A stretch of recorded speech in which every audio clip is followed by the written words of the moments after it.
Today it's time to get schooled. And speaking of today, did you know that on this day, October 26, 1825, the Erie Canal was officially opened? The canal was built to create an all-water route between New York City, the Atlantic Ocean, and the Great Lakes. In total, the canal stretched 363 miles. Using any and all metrics, the Erie Canal was an overwhelming success.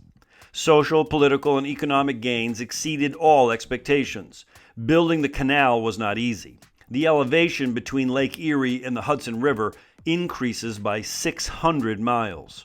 34 locks would need to be built. Thomas Jefferson called the project a little short of madness. New York politicians were accused of digging a big ditch. When construction was completed, however, the critics and naysayers were not heard or seen. Within the first year of opening, tolls all but paid for state construction debt, import duties collected swelled federal coffers, and a new tourist trade was discovered: cruising. What seems to be the powerful lesson of this little tale is that government has always been a champion of internal improvements.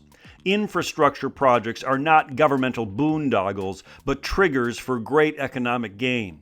French engineer Jules Dupuy in the 19th century turned economic thinking on its head.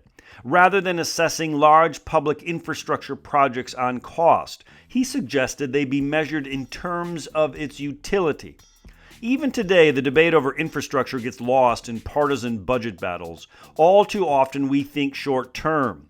The same debates took place over Henry Clay's American system, too. Thankfully, calmer minds prevailed in New York when the construction of the Erie Canal was approved.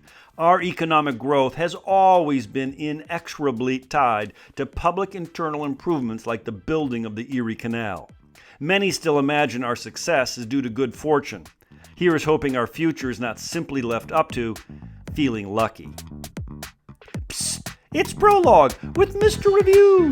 It's a podcast that is actively digging tons of earth to find an ounce of gold, striving for a more perfect union.